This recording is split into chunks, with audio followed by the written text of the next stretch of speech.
মতিহার নামের এক রাজ্যে বাস করত মতি মিয়া নামের এক কাঠুরে আর তার বউ রূপালী। মতি মিয়া তার রাজ্যের পাশে জঙ্গলে কাঠ কেটে সংসার চালাতো। তাদের একটু অভাব থাকলেও দুজনের মধ্যে ভালোবাসার কোনো কমতি ছিল না। বউ, আমার কাঠ কাটতে যাওয়ার সময় হয়ে গেছে, তুমি সাবধানে থেকো। ঠিক আছে, আর আপনিও সাবধানে কাজ করবেন। আজ একটু তাড়াতাড়ি বাড়ি ফিরবেন কিন্তু। প্রতিদিন আপনি অনেক দেরি করেন, আমার একা একা থাকতে ভালো লাগে না। আজ অবশ্যই দ্রুত বাড়ি ফিরে আসবেন। আমি তো আসতেই চাই, কিন্তু ওই জঙ্গলে কাঠ কাটতে যেমন সময় লাগে তেমনি যেতে আসতেও বেশ সময় লেগে যায়। আবার সেগুলো বাজারে বিক্রি করতে হয়, তাই আমি চাইলেও তাড়াতাড়ি আসতে পারি না। তবে চেষ্টা করবো যাতে তাড়াতাড়ি ফিরে আসা যায়। আচ্ছা ঠিক আছে। আমি তাহলে এবার আসি। মতি মিয়া জঙ্গলে যায় কাঠ কাটতে, কিন্তু বেশ কিছু সময় জঙ্গলের ভিতর হাঁটার পরও সে কাঠ কাটার মতো কেমন কোনো গাছ খুঁজে পায় না। কি হচ্ছে আজ আমার সাথে, কিছুই তো বুঝতে পারছি না। সেই কখন থেকে হাঁটছি, কিন্তু কাটার মতো একটি গাছও খুঁজে পাচ্ছি না। কি যে করি কিছুই ভেবে পাচ্ছি না। আর কতক্ষণ হাঁটতে হবে কে জানে। না, এভাবে আর হেঁটে পারা যাচ্ছে না। আমি আর কিছুক্ষণ হাঁটবো, এরপর পেলে কাঠ কাটবো, না হলে বাড়ি ফিরে যাব।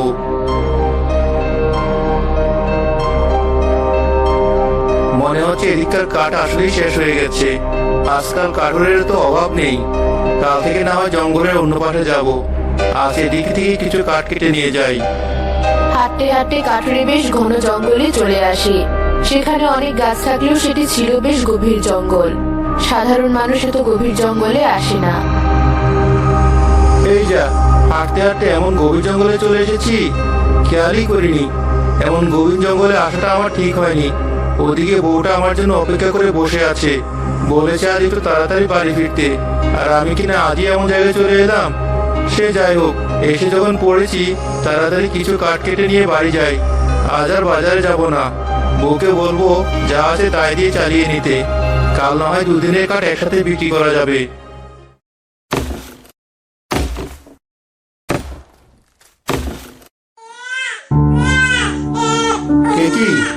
একটি বাচ্চার কান্নার আওয়াজ শুনতে পেলাম মনে হলো, কিন্তু এমন গভীর জঙ্গলে বাচ্চা আসবে কোত্থেকে?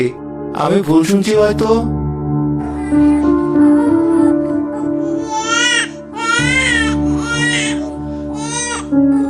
কি আবারও তো শুনলাম, আর বাচ্চাটি এখনো কান্না করছে। এটা আমার মনের ভুল হতেই পারে না। বাচ্চাটি নিশ্চয়ই আমার আশেপাশে কোথাও রয়েছে। যাই, আমি বরং একবার এদিকটা খুঁজে দেখি। মনে হচ্ছে এদিক থেকেই শব্দটা আসছে। মতি মিয়া কান্নার শব্দ অনুসরণ করে বাচ্চাটিকে খুঁজতে থাকে। কিছুদূর যাওয়ার পর মতি মিয়া দেখতে পায় একটি ছোট সুন্দর ঝর্ণা, আর ঝর্ণার পাশেই কাঁধে ফুটফুটে একটি মেয়ে বাচ্চা।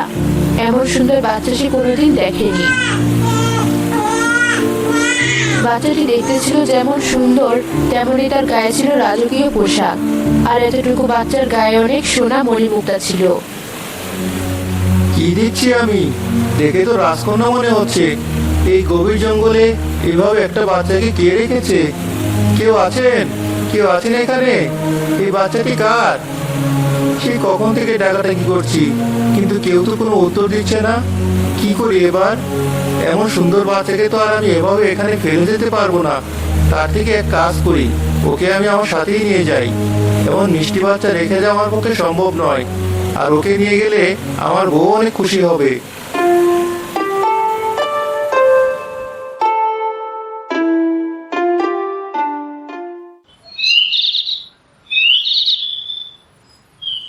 আজ এমন অসময়ে বাড়ি ফিরে আসলেন যে? আর আপনার হাতে ওটা কি? কি নিয়ে এসেছেন আপনি? তোমার জন্য রাজকুমারী নিয়ে এসেছি বউ, দেখো। কি বলছেন আপনি এসব? আপনি পাগল হয়ে গেলেন নাকি? কই দেখি কি নিয়ে এসেছেন। এ কি? এমন ফুটফুটে সুন্দর রাজকন্যা আপনি কোথায় পেলেন? আমি যে জঙ্গলে কাঠ কাটতে গিয়েছিলাম সেখানে ওকে পেয়েছি, বুঝলে তো বউ। আমার সন্তানের সাথে কি হয়েছে? সন্তানের প্রতি যে মায়া ভালোবাসা মানুষের থাকে তা কিন্তু আমার কম নেই। আমি ওকে ওই গভীর জঙ্গলে ফেলে আসতে পারিনি।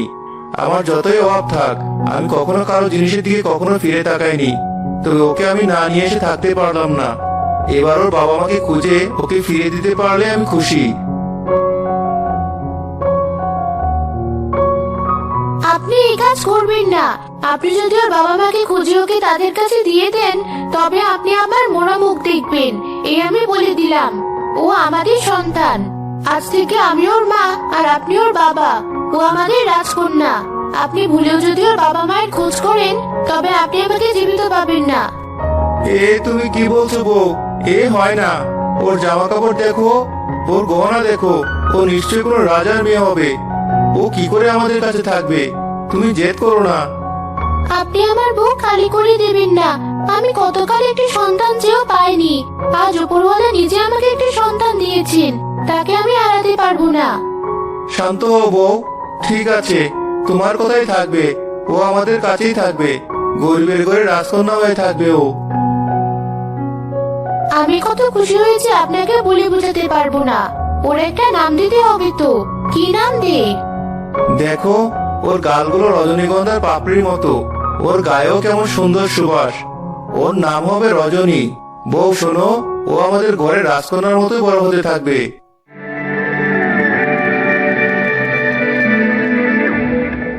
কেটে গেল প্রায় 3 বছর।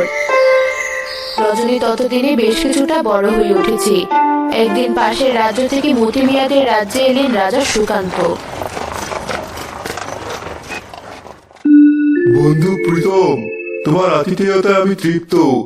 আমার এই বিপদে আমাকে এভাবে সাহায্য করায় আমি যে কতটা কৃতজ্ঞ তা বোঝানোর ভাষা আমার জানা নেই। আমার কাজ শেষে আমি আমার রাজ্যে ফিরে যাওয়ার পর তোমার অপেক্ষায় থাকবো।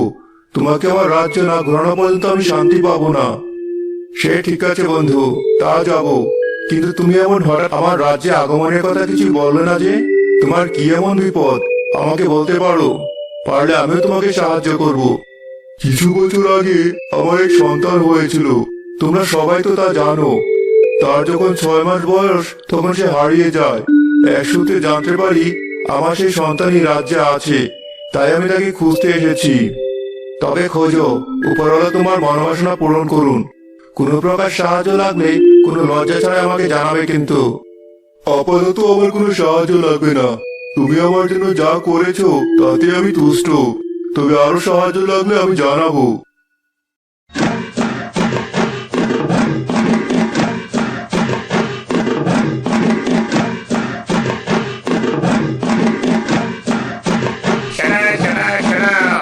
আমাদের পাশের রাজ্যে রাজা এসেছেন আমাদের রাজ্য ভ্রমণে। তোমরা সবাই তাকে রাজ্য ভ্রমণে সাহায্য করবে। তিনি এক বিশেষ উদ্দেশ্যে এসেছেন আমাদের রাজ্যে। তিনি আজ বিকেলে রাজ্য পরিদর্শন করতে বের হবেন।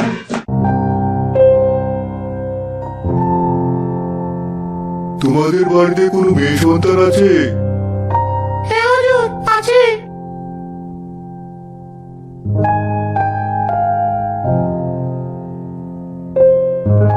এই যে আমার মেয়ে। না, এটা আমার মেয়ে হতে পারে না। দেখি অন্য বাড়ি যাই।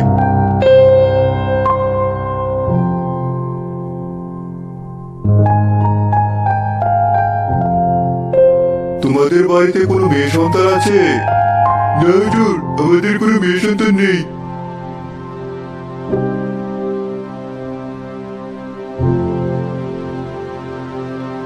তোকে আমি কোথায় খুঁজবো মা? পথে পথে আর কত খুঁজবো তোকে? কোথায় আছিস তুই? যাই, আরেকবার যাই।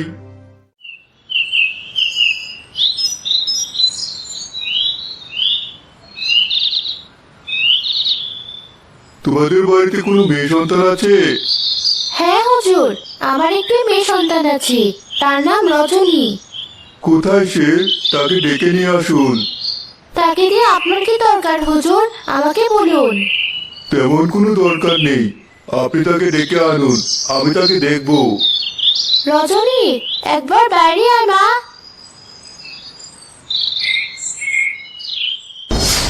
রজনী বাইরে আসতেই রাজা চমকে ওঠে। রজনীর চোখ মুখ সবই ছিল সেই রাজার রানীর মতো। চেহারায় এমন মিল দেখে সে যেন নিজেকে সামলাতেই পারে না। কে এই মেয়ে? এ তোমাদের মেয়ে হতে পারে না। এ তো দেখতে আমার রানীর মতো। নিশ্চয়ই আমার হারিয়ে যাওয়া রাজকন্যা। সত্য কথা বলো তুমি। রূপালীর মুখ শুকিয়ে যায়। তার মনে পড়ে রজনীকে বাড়ি নিয়ে আসার কথা, কিন্তু মুখে সে কিছুই বলে না। রাজা মহোদয়, আপনি এই গরিবের করে কি মনে করে বলুন, আপনার কি কোনো কাজে সাহায্য করতে পারি? আমার কোনো সাহায্যের দরকার নেই। তুমি আগে এটা বলো, এই মেয়েকে তোমরা কোথায় পেয়েছো? এই মেয়ে তোমাদের হতেই পারে না, কারণ ও দেখতে সম্পূর্ণ ওর মায়ের মতোই হয়েছে। তোমরা মিথ্যা বললেও আমি বিশ্বাস করব না। তোমরা নির্ভয়ে সব বলতে পারো, আমি তোমাদের কোনো শাস্তি দেব না। বলো, কোথায় পেলে তোমরা ওকে? ক্ষমা করুন হুজুর, আমি সব সত্য কথা বলবো আপনাকে। ও আমাদের মেয়ে নয়। আমি গরিবের কাঠুরে।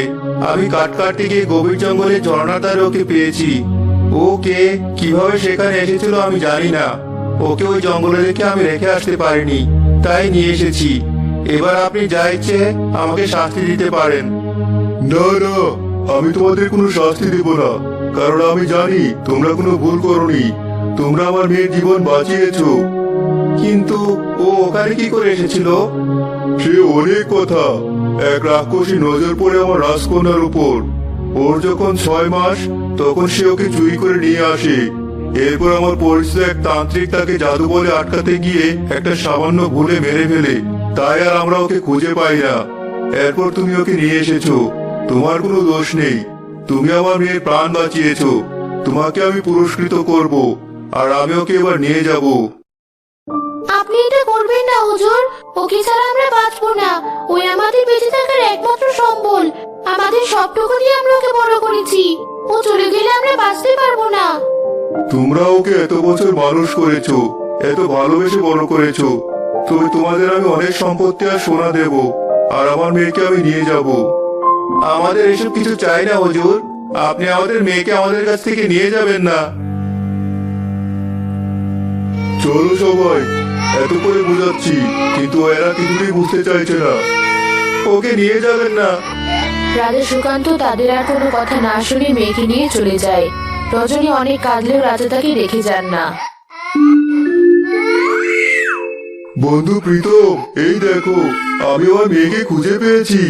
আজ আমি অনেক খুশি। কিন্তু বন্ধু, এই বাচ্চা তো অনেক কাঁদছে। এভাবে তোমরা ওকে কি করে রাখবে? ওর মাকে পেলে তখন আর কান্না করবে না। আমি ওকে ওর মায়ের কাছে আজই নিয়ে যাব। তুমি আমাকে এবার বিদায় দাও বন্ধু।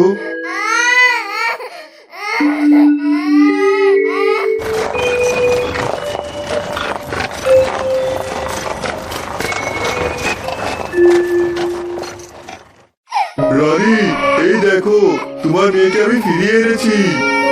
আপনাকে অসংখ্য ধন্যবাদ। আপনি আমার সন্তানকে ফিরিয়ে এনেছেন। তার আগে তুমি ওর কান্না থামাও রানী।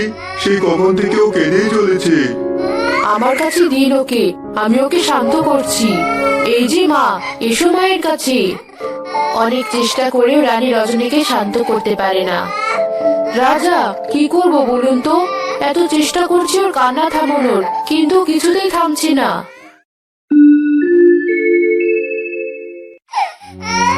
হুজুর, অপরাধ না নিলে একটা কথা বলতাম। বলুন, কি বলবেন? আপনারা ওকে ফিরিয়ে দিয়ে আসুন।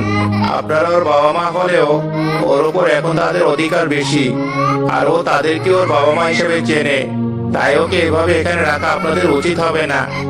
তুমি কি চাও রানী? ও আমাদের মেয়ে। এত বছর ওকে ছাড়াই ছিলাম আমি। হয়তো আমার ভালোবাসার থেকে তাদের ভালোবাসা গভীর বেশি। ও ভালো থাকলে আমরা খুশি। আপনি ওকে ফিরিয়ে দিয়ে আসুন।